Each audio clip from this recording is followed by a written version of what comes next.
Kahit ano man nga po mga idol gawin ngayon ni Stephen Curry sa Golden State Warriors, nahihirapan pa rin naman nga siya na buhatin ng team na ito para makaalis sa ika-10 pwesto ng Western Conference. Kaya makapasok man nga po ang team sa play-in tournament, dadaan muna nga sila sa butas ng karayom bago sila makakuha ng pwesto sa playoff, since kailangan muna nga nila dito ng 2 magkasunod na elimination game sa labas ng kanilang home court.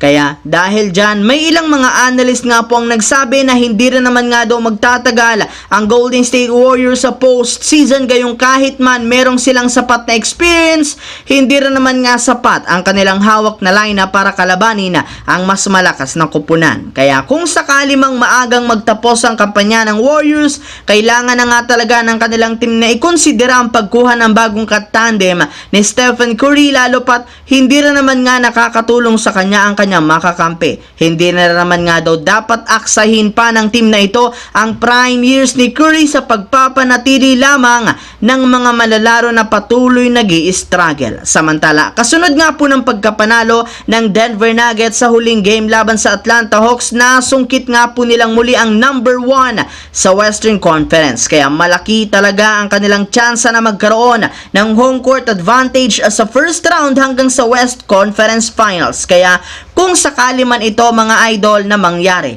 At dahil dyan, may ilang mga analyst rin naman ang nagsabi na ang Denver Nuggets pa rin ang team to beat sa West. Mismong si Bogdanovic na rin naman ng Atlanta Hawks ang nagbulgar na sobrang galing ng superstar big man ng Nuggets na si Nikola Jokic, since wala man lang nga silang nagagawang paraan o nahahanap na pantapat sa kanya. Kaya inamin nga nito ang tandem ni Jokic at Jamal Murray ang itinuturing niya bilang best duo ngayong NBA. Samantala, dahil nga po mga idol, hawak ng Los Angeles Lakers ang kanilang kapalaran sa Western Conference, mas lalo nga pong ginanahan ngayon ang kanilang team, lalong-lalo na si Anthony Davis na ipinakitang tunay na laro ng buong team. Ngunit dahil nga sa pagkawala niya dahil sa injury muli na natamo sa kanyang mata gaya ng nangyari dati kontra sa Warriors, bigla nga pong nag-iba ang storya ng laban. Maganda nga sana ang simula ng kanilang team, pero literal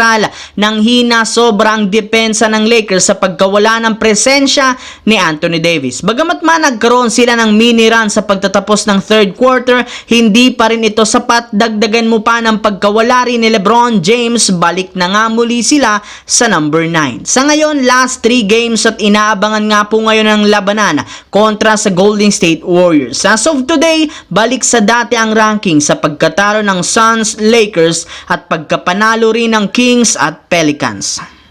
So yun lamang mga idol ang ating bagong video. Once again, this is your J-Zone TV. Huwag kalimutang mag-like at syempre mag-subscribe. Pindutin ang notification bell sa akin channel para lagi kayo maging updated sa mga nangyayari sa NBA. I-follow nyo na ang ating Facebook page, J-Zone TV. Thanks for watching mga idol. Hopefully nag-enjoy kayo ngayon.